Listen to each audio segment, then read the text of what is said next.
Oh, they know I can't even move a finger, and I won't. I'll just sit here and be quiet, just in case they do suspect me. They're probably watching me. Well, let them. Let them see what kind of a person I am. I'm not even going to swat that fly. I hope they are watching. They'll see. They'll see and they'll know and they'll say, why, she wouldn't even harm a fly.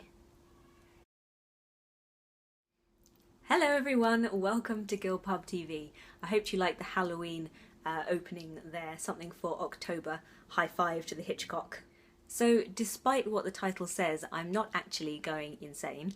The voices in my head that I'm going to be talking about are different tones of voice that you may need to use when you're doing copywriting. And if you're a copywriter professionally, then you may be writing for other people in their tone of voice. Or if you're just writing for your own business, then you might need to think about developing your own tone of voice and what kind of voice you want to use for all of your marketing material. So if you're writing for someone else on behalf of them, then it's very important to get their tone of voice right.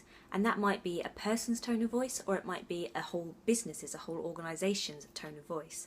So one of the first things you want to think about is, do they have any guidelines that you can use? So larger companies will have brand guidelines that cover everything from their visuals to their logo to how their brand is used, what it means, what it stands for. And tone of voice for written things is probably going to be included in there as well. So if you're working with a larger company, or a smaller company in fact, ask them whether they have any brand guidelines that you can use to reference when you're doing writing for them. Another thing you can do if they don't have brand guidelines, or it's a good idea to do this anyway, is just to look at anything that they've previously published. So I write a lot of stuff for people online, so things like blog articles and web pages and landing pages and things like that.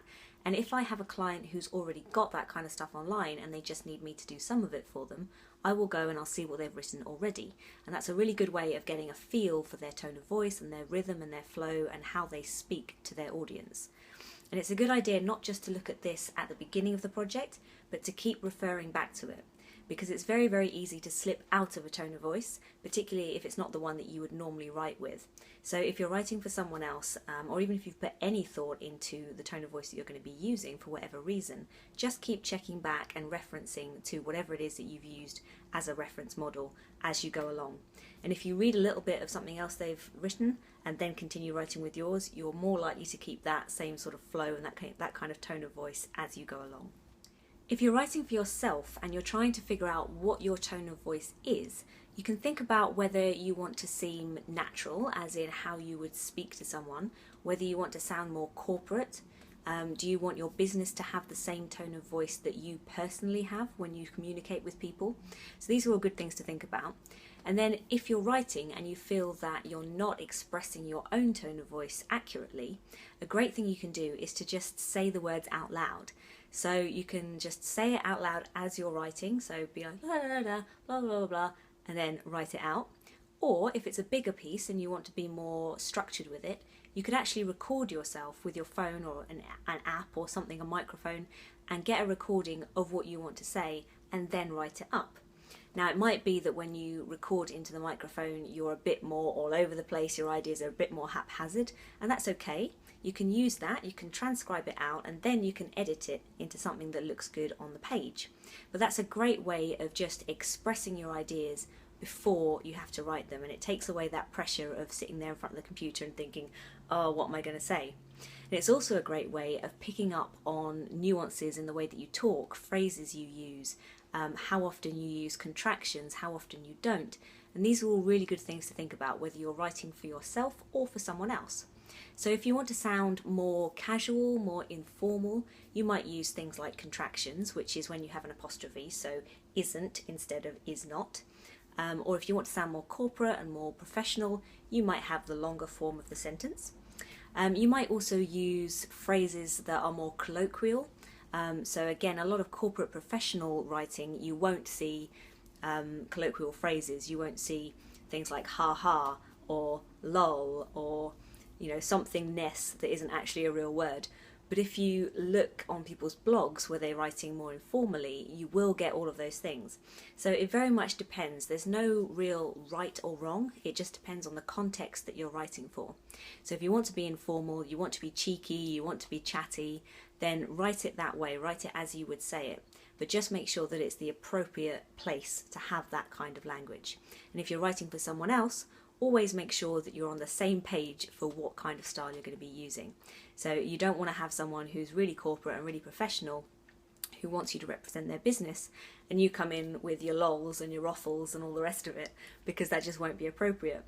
For someone else, it might be appropriate, so it completely depends, but just make sure that if you're writing for someone else, that you've already agreed and you know what kind of tone you're using before you go into it. One last tip you can use if you're writing for yourself and you want it to sound like you on a personal, informal level, a good thing you can do is send a sample of it to someone you know and see if they think that it sounds like you. And you could always be a bit sneaky and not tell them that it's yours. You could just say, I've just seen this, what do you think of it? And see if they say, yeah, it's great, it sounds like something you could have written. And if you're writing for someone else, then it's a good idea to just do a little sample first of all and send that to them. So before you spend all of your time and their money writing something that perhaps isn't quite right, it's better to do just a little sample, send it to them and say, is this the right tone? Is this the appropriate feel for the piece of writing? And if they say yes, then you're free to carry on. So those are some top tips for finding your voice and distinguishing between the different voices in your head. And I hope you found it useful. If you have any top tips along these lines, please let me know. Leave a comment below or tweet me. I would love to hear any advice that you've got. Also, if you've got any kind of struggle in terms of writing, either for yourself or for someone else, then leave me a message. And I would love to hear what your struggles are, because it would be great to be able to make more of these videos which are really relevant to the people who are watching. So if you enjoy my videos and you enjoy the content that I'm putting out there, let me know what you need. What do you need answers to? What do you need help with? And I will endeavour to make those posts for you. So that's all from me today. Thanks for joining me on GilbHub TV. Please visit my website www.gilbhub.com to learn more about me, or leave a tweet for me on Twitter at @HannahGilb. Thanks for watching.